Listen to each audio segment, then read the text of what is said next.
Canal del Congreso y CESOP.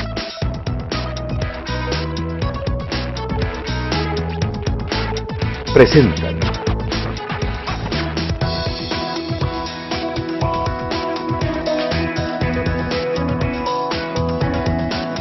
A Fondo.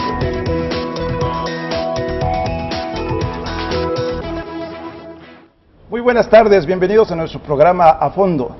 En esta ocasión hablaremos sobre el Sistema Penitenciario Nacional. Nos acompaña en esta interesante sesión de análisis el diputado Daniel Ávila Ruiz, presidente del Comité del Centro de Estudios Sociales y de Opinión Pública de la Cámara de Diputados, diputado por Acción Nacional del Estado de Yucatán. También nos acompaña el maestro Efrén Arellano, investigador querido del Centro de Estudios y Sociales de esta Cámara de Diputados. Sean ustedes bienvenidos. Iniciemos este análisis. Diputado, vivimos en uno de los temas más controvertidos política y socialmente en nuestro país, en el sistema carcelario. Usted ya nos advertía de ciertas situaciones. ¿Cuál era ese diagnóstico, diputado? ¿Qué tal, Javier? ¿Qué tal, Efrén? Muy buenas tardes a todo el auditorio, a los mexicanos, a las mexicanas que nos están viendo y escuchando por medio del canal del Congreso.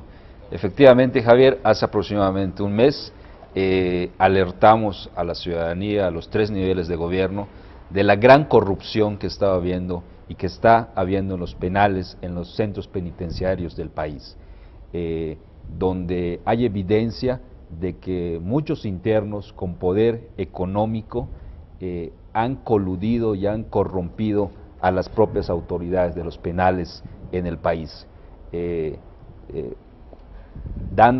pidiéndoles un trato privilegiado, estancias en mejores condiciones, cobijas, etcétera, ¿no?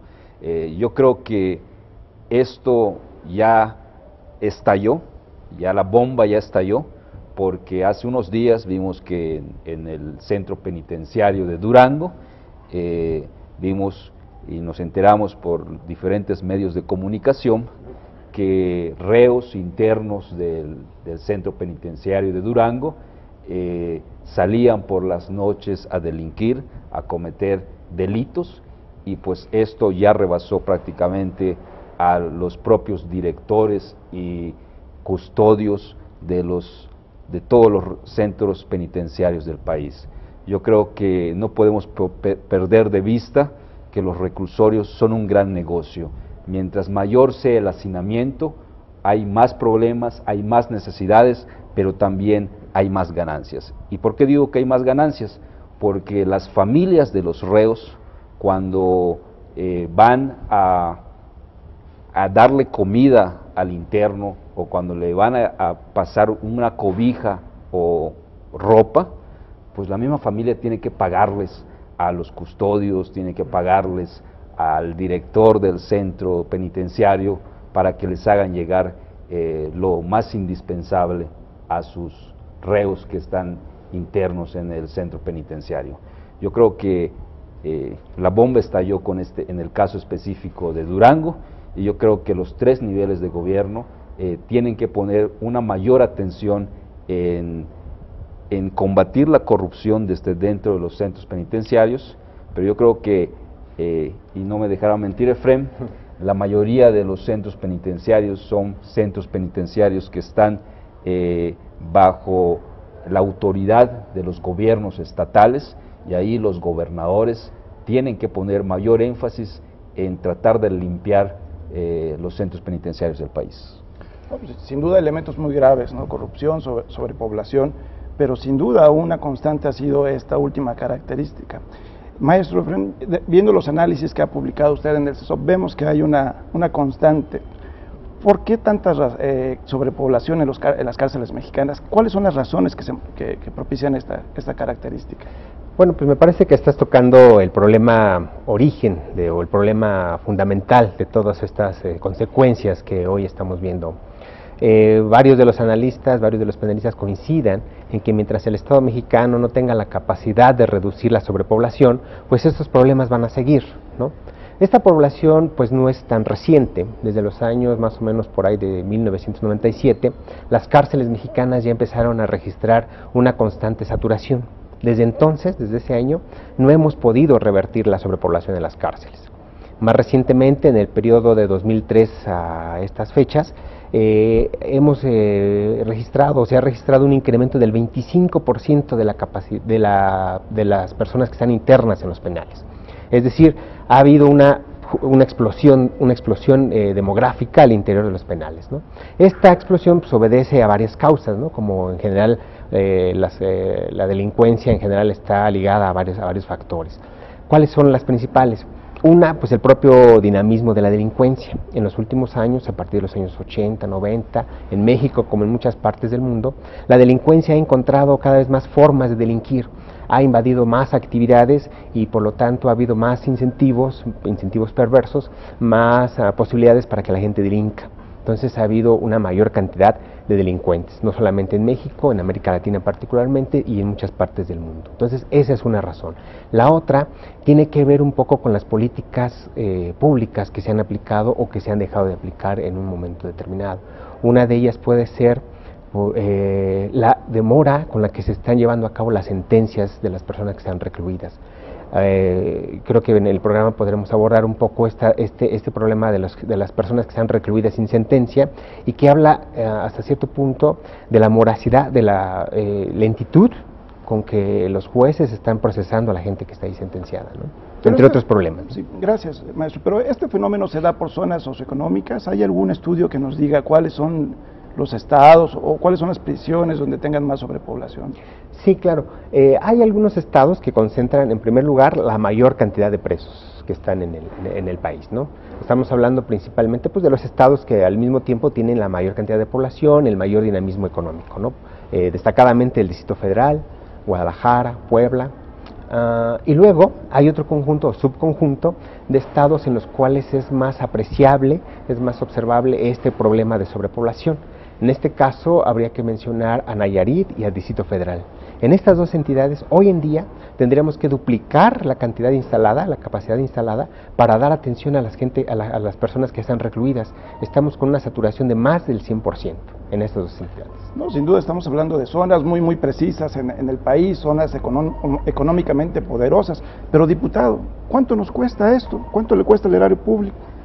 Mira, Javier, aproximadamente en todos los centros penitenciarios del país hay en la actualidad aproximadamente 94,000 internos que no han recibido sentencia. Si cada interno nos cuesta aproximadamente 130 pesos al día, no solamente al gobierno federal, le cuesta a los mexicanos 130 pesos, y si son 94,000 internos que no han recibido sentencia, estamos hablando que a los mexicanos les cuesta 4,400 millones de pesos al año el que estos reos estén en centros penitenciarios que no hayan recibido sentencia. Por ponerte un ejemplo, con solo el 25% de estos internos, estamos hablando de 1,100 millones de pesos anuales que los gobiernos, el gobierno federal, los mexicanos, nos ahorraríamos de no tener esta sobrepoblación a causa de que muchos internos están en penales que no han recibido sentencia.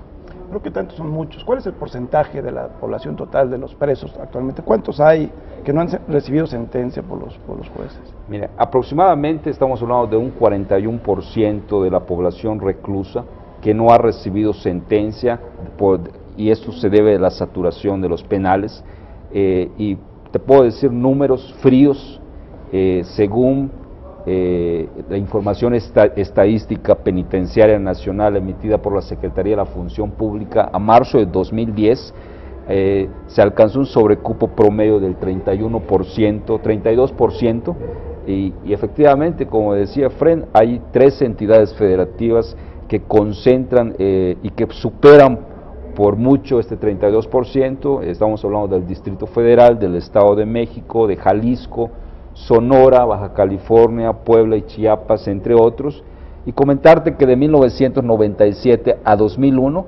la saturación de los centros penitenciarios era en promedio de un 24%.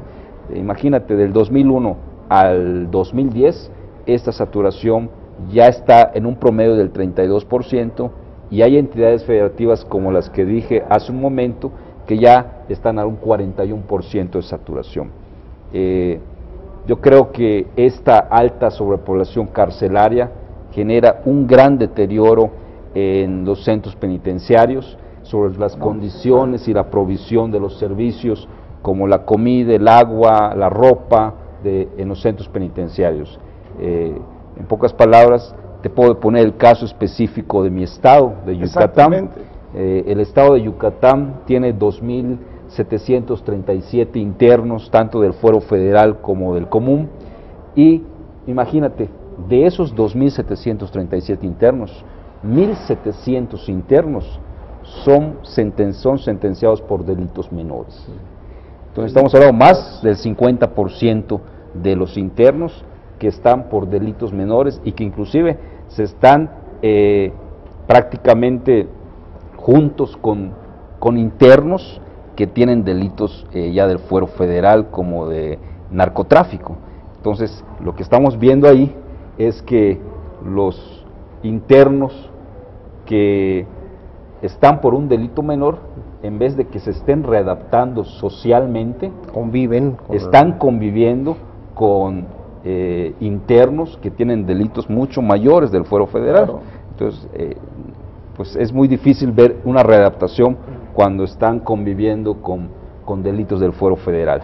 Y por ponerte un caso, en el estado de Yucatán, para presupuesto de seguridad pública, tenemos aproximadamente 779 millones de pesos, 711 millones de pesos para seguridad pública, y de esos 711 millones de pesos, aproximadamente 102 millones de pesos sirven para la prevención y readaptación social, o sea, sirve para esos internos, para costear a los internos que están en los centros penitenciarios del estado de Yucatán. O sea, son 102 millones de pesos que se pudiesen ahorrar en la gran parte porque esos internos aún no han recibido sentencia. Oh, qué interesante, sin duda, la puntualización del Estado, pero vemos mucho en los análisis, en los reportes, gente, presos, con sentencias de menores de 5 años, ¿no? Son penas muy cortas. ¿Por qué este fenómeno, maestro Efrén? Bueno, si me permites, antes a lo mejor habría que precisar que hay una tendencia también criminológica o penal que dice que efectivamente las penas menores en realidad no se deberían de aplicar. O sea, alguien que comete un delito menor no debería de por qué ser internado en un reclusorio, porque esta pena supera en un momento dado el daño que esta persona pudo haber hecho, ¿no? Entonces, en general, digamos, hay una tendencia a rechazar las penas menores digamos, en las tendencias de investigación penales. Y en México, en nuestras leyes, se han observado como que tendencias contradictorias. En 1983 se reformó el Código Penal para introducir los sustitutos a la prisión, tales como la libertad bajo caución o el trabajo en favor de la comunidad, como un sustituto. Luego, en 1991, se amplió la posibilidad para que las personas que habían sido recluidas por 5 años pudieran alcanzar esta posibilidad, estos sustitutos a la prisión. Sin embargo, estas modalidades pues fueron rebasadas por la realidad, porque al mismo tiempo que se incrementó el número de personas que delinquían, pues se incrementaba el número de delitos graves, y también como otra tendencia del derecho penal mexicano, pues empezaron a incrementar las penas impuestas a los delitos, se empezó a aumentar el número de las conductas tipificadas como delitos, de tal manera que cada vez fue más difícil aplicar estos sustitutos de la prisión. Hoy en día, los defensores de derechos humanos dicen que al Estado mexicano aún le falta aterrizar estos sustitutos justo para estos reclusos. Sí, porque no hay todavía una diferenciación, y eso me lleva a la siguiente pregunta que seguramente a nuestro público le va a interesar mucho.